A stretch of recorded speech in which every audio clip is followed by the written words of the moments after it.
baby. Okay. Oh, sleepy head. Okay? Yeah? Not ready to wake up? No.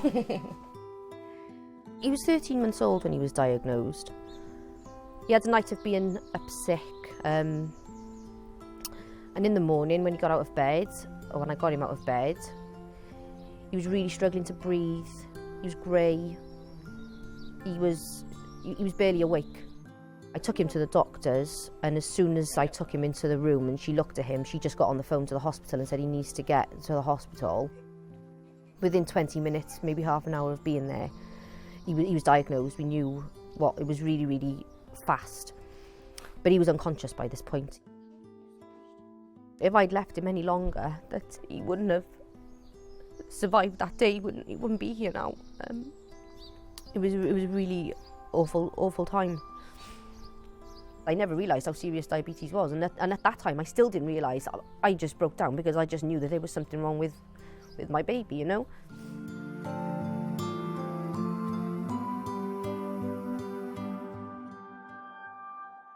One of the first things I say to all families in your position is that this isn't your fault. Almost all children who have diabetes have developed type 1 diabetes, and it sometimes runs a little bit in some families more than others, but it's important to say that this is mostly just bad luck that it's happened to your child, and there's nothing you could have done differently to prevent this happening. What are you all having for breakfast? Milk. Toast. With what? I want milk. Jam. And this butter. Just butter. What are you having? Jam. With jam. The day that he was diagnosed, that was it. I just packed in work. I wouldn't leave his side. This is an enormous diagnosis to be given. It has a really significant effect on families. All of us want our children to be healthy, and the diagnosis of diabetes is life-changing, and it's a lot to come to terms with. Now you have to be checked in, mate. For the first 6 months he was diagnosed, I was up every 2 hours, every night, checking him, you know, and I think the first year he was diagnosed, he had 2 or 3 admissions to hospital because of sickness bugs, and I couldn't force him to eat. I couldn't force him to take his hypo treatment. It was a case of, he's ill and he was in hospital. I hate doing this. No hard. I'm only wiping it. Although Niall has just said, I hate this, you can see that he's being really good. He's holding his finger out nice and still. He's letting his mum do his blood glucose test, and he's not cried and he's not complained. Bye-bye. Oh, you woke up perfect this morning, look. It's good, isn't it? He's within the right range. Anything between 5 and 9 is good for him. So now I'm just going to enter his carbs for his breakfast into the machine, and it'll tell me what insulin to give him then. Because he's woken up with a good level, I'll give him his insulin after he's eaten now to make sure that he eats everything, and so he's not having too much insulin. Whereas if he has a higher sugar level, then I would give him his insulin before he eats to prevent it getting any higher, For almost all children, we try and start off with a process of giving insulin before meals to give the insulin a chance to work. But lots of mums, particularly of younger children, toddlers, who are often picky eaters, find it necessary to see what they've eaten and then adapt the insulin depending on that.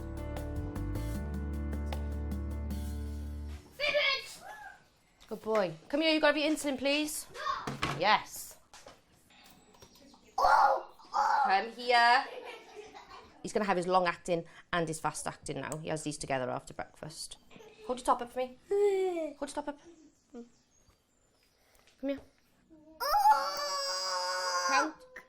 1, 2. Some patients report that some of their insulins sting, often the longer acting ones, and it's due to the formulation of the insulin. It's not down to a mistake when you're injecting it, it's just how the insulin is made. Okay, good boy. You okay?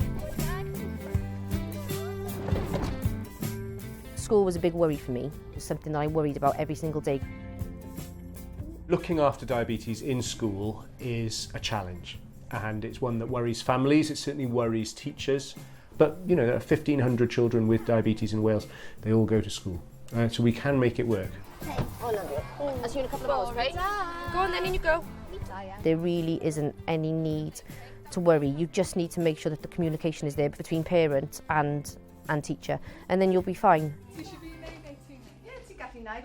We can help give Niall as normal time as he can have in school. It's just accepted now as part of our daily routine. In the reception, they have fruit and milk. Bis bach. Diolch. They usually check him around 10:30 and they have their snack about 11 o'clock. But if he, for some reason, does have a higher sugar level, then he can't have the milk and fruit.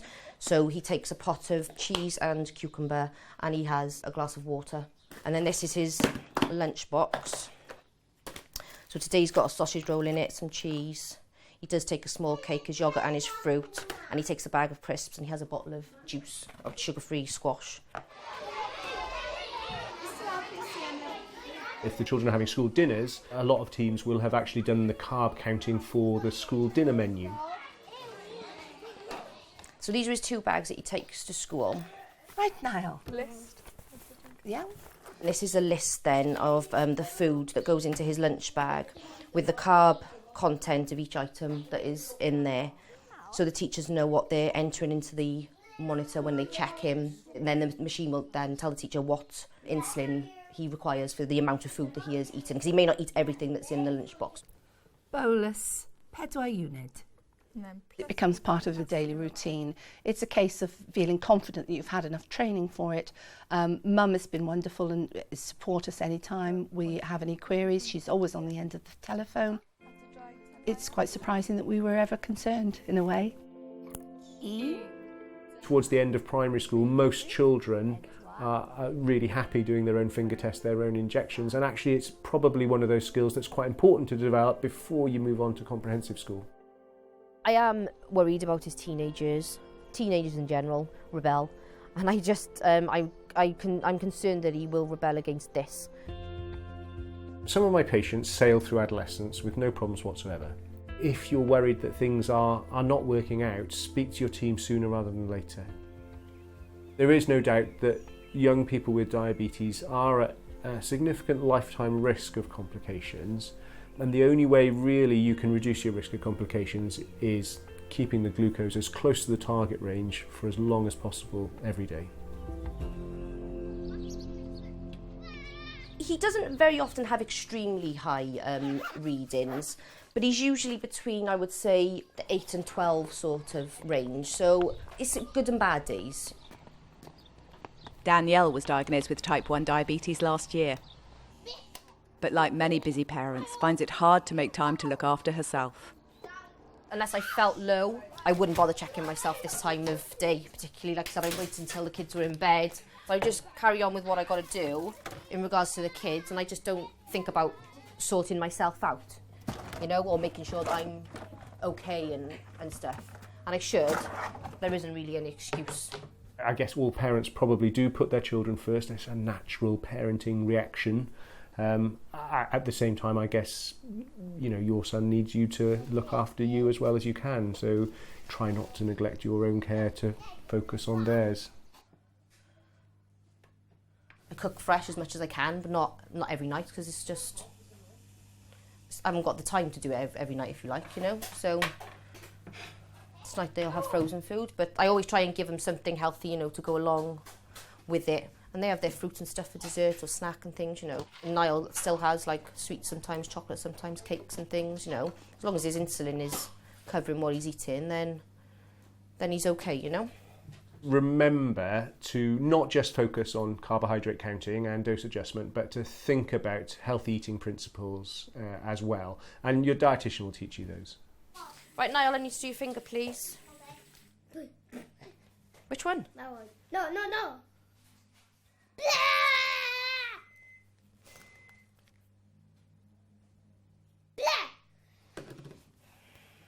8.2, Niall. 8.2.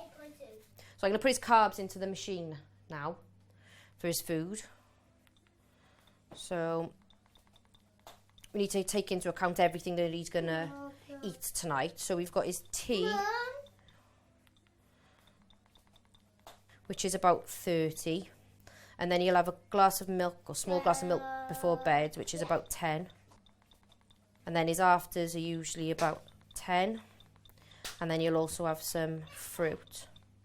So about 60 carbs is the food for the rest of the night. So it's telling me to give him 2.5 units. So we'll save that now. And then later on when we come to check him, if they think there's any insulin left in him, then it'll show up once we've done the test. It'll say, 0.5 remaining or whatever it might be. It might be nothing, but if there is anything, it'll let us know. And then, so for instance, if I check him at 6 o'clock and he still has half a unit in him and his reading is 5.6, then I would probably have to give him a slightly bigger snack to make sure that he doesn't drop, but either before bed or once he's in bed. Most young people who go low in the night will wake up and recognise it and seek help appropriately to make their glucose come up. Work really closely with your team about getting the food and insulin balance right so that you gradually build up confidence that nighttime lows are not likely to happen. If he was 5.6 and I checked him and he had half a unit of insulin in him and he didn't have anything, then the likelihood is within the next hour or so he would have a hypo, and he would either not sleep and he would come and tell me that he didn't feel right, or it would wake him up and he would come and tell me that he didn't feel quite right, and then obviously we would treat it then. We can count the carbohydrates in the food, we can think about and plan for exercise. But even if you have two seemingly identical days, it can be a huge frustration for lots of families where they get wildly different blood glucose results. And I guess then that's all the things we can't account for and can't control for. Even things like the weather can have an effect on your diabetes, your mood and emotions can have an effect on your diabetes. Where you put your injection in terms of how well the insulin is absorbed from an injection site, all these things can have an effect. So what I would say to parents is you can do your best. I'm gonna squid it. Push button. Bang! Right, so you take them off, you're going to put them in your sharps box for me? Go on then, you know where they go. All done? Yeah. Good boy. Okay. There is no doubt that diabetes is a relentless illness to look after. I hear lots of children and parents say there's never a day off. But you will be okay, you will get through it, and you will just make it part of your life and just do what you can to make sure that your child is okay. Diabetes UK runs a helpline for parents with advice about school. They have information and support for young people of all ages as well as parents. Take a look at the website.